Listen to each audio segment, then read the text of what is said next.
Hi folks, Doc here. Thanks for tuning in to Sprocket's Garage on YouTube, and welcome to another episode of Doc's Dirtcheap DIY. The first episode of Dirtcheap was electrical based, and this one here, kind of.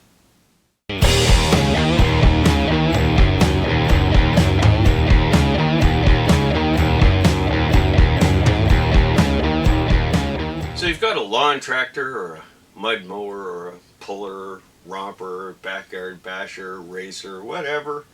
You've got something remotely lawn tractor based, maybe even a go-kart. You go to start it up the one day and it just refuses to fire. It's cranking and cranking and cranking. You got a good battery.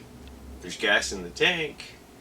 You know, carb's probably not clogged up because you just put in a brand new fuel filter.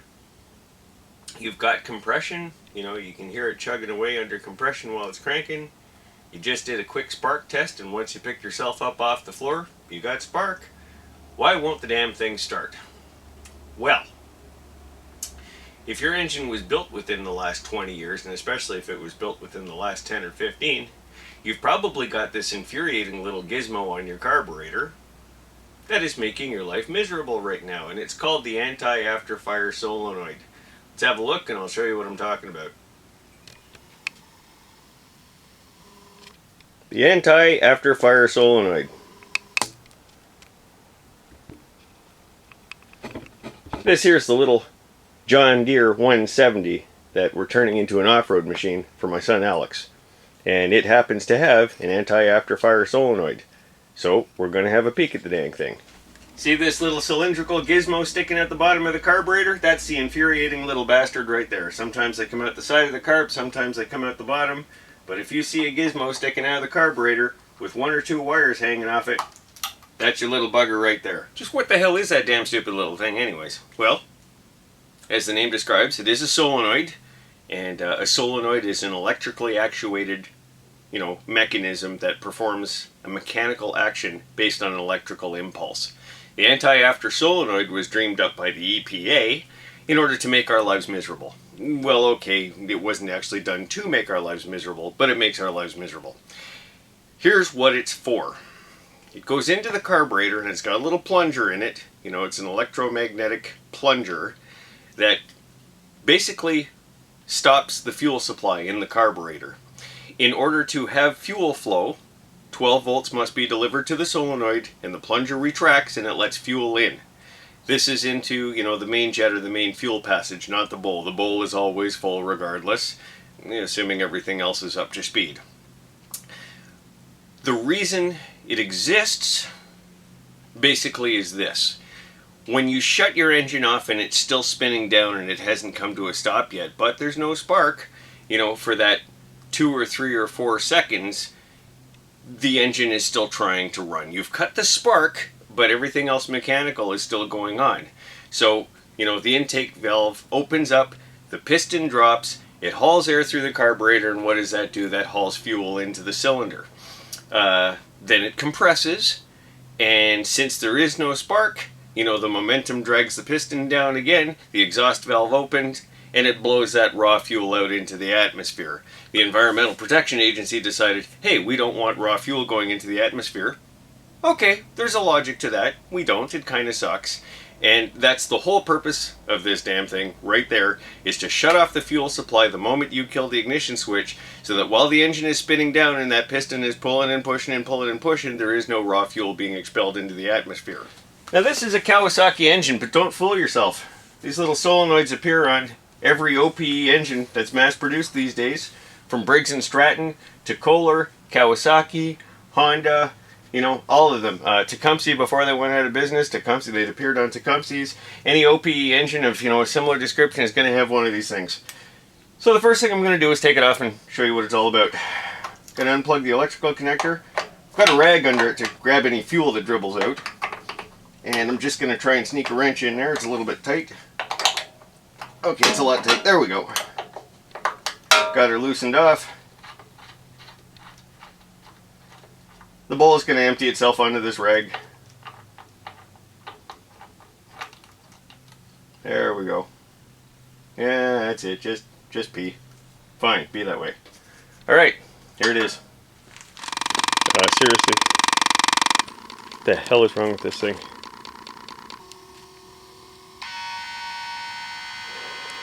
Frig, are you kidding me?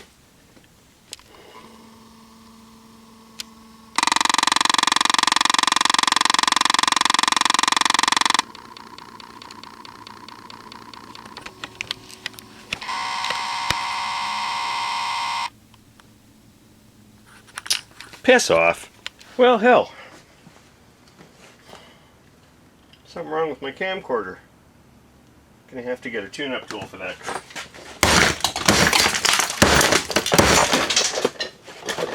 Hold on.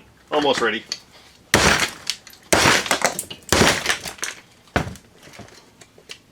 That should fix it. Okay, so before my chunk of shit video camera blew up, that thing? Oh. Screen wasn't quite right.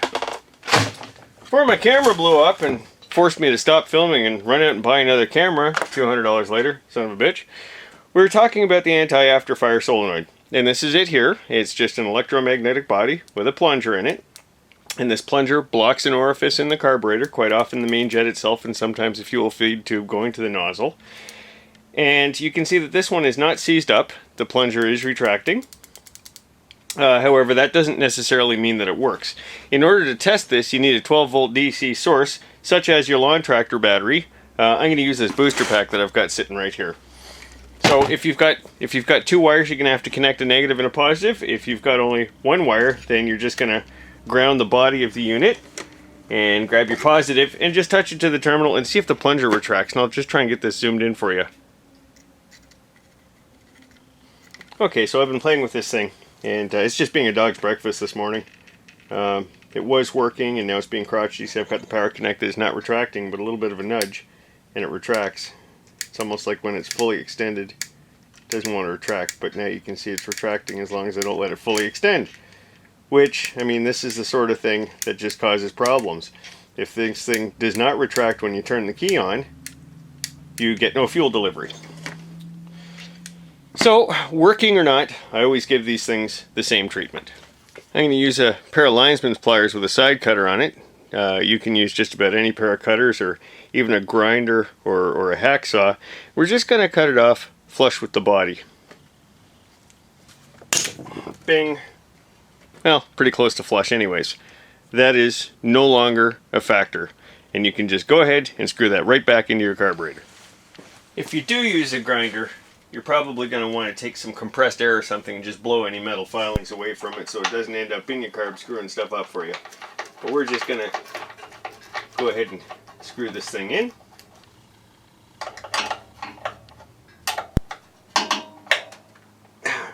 Tighten it down. And no, you no longer have to connect the wire. You don't have to have any power to it at all. It is now just acting as a plug, just to keep the fuel from being at the carburetor.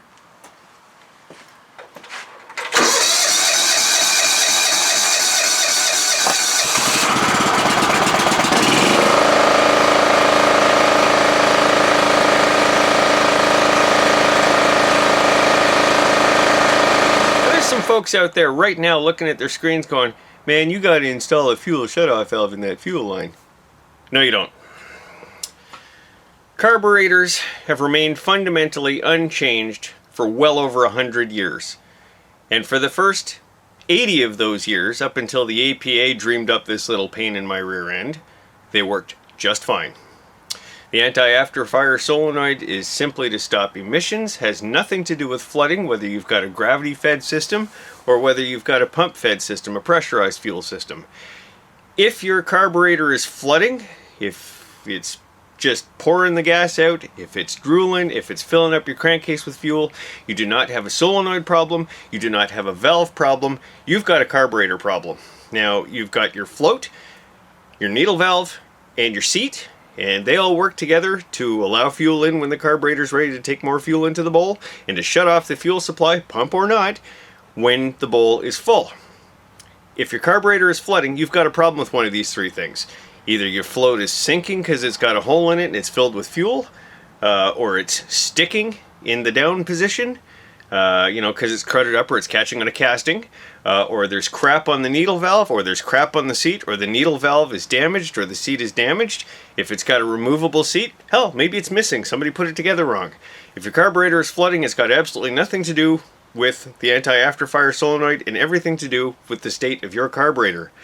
If your crap's flooding, fix it. Now, that being said, I do tend to install fuel shutoff valves in all of my machines, whether it's, you know, mowers or tractors or lawnmower, snow blower, you know, whatever. All of my OPE stuff gets a fuel shutoff valve, and here's why. Two reasons. Number one, if I want to change the fuel filter, I don't have to pinch off the line or empty the tank. Shut off the fuel valve, take out the filter, put in the new filter, turn the valve back on, away you go to the races. No interruption in service. Bueno. The second reason that I tend to put a fuel shutoff valve in is storage. If you're going to not be using your machine for more than a few weeks, and you know this, what I like to do is just, while it's running, shut off the fuel valve and just walk away. The carburetor will continue to feed the engine until the bowl is empty, the whole thing runs dry, the engine dies, and then you can, you know, shut off the switch or do whatever it is you normally do. By running the carburetor dry, when you're storing the thing, you never ever have to clean your carburetor again. If you put in a fuel filter and run your carburetor dry in between uses, you never have to clean a carb again. I never have to re-clean my own carburetors. I've been doing this for a very long time, and most owner's manuals actually recommend you do this, whether it's, you know, empty the tank and run the engine till the bowl's dry, or empty the bowl and empty the tank, or whatever. The storage recommendation in like every owner's manual I've ever read says, you know, run the damn thing dry. Fuel stabilizer is fine and wonderful and all that. Personally, I'd rather just run the bowl dry and not have to worry about it, and this is what I do. So, do you have to install a fuel shutoff valve when you do an anti-afterfire solenoid delete? No, you do not. Don't let anybody tell you otherwise. It's bunk. Folks, thanks for watching this episode of Doc's Dirt Cheap DIY. I hope you found it helpful and informative, and hopefully you had a little more fun watching it than I had filming it. Yeah, that cost me a couple of bucks.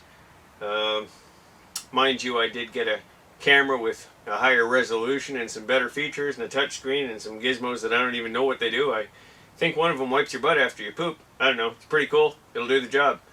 Until next time, take care of yourself.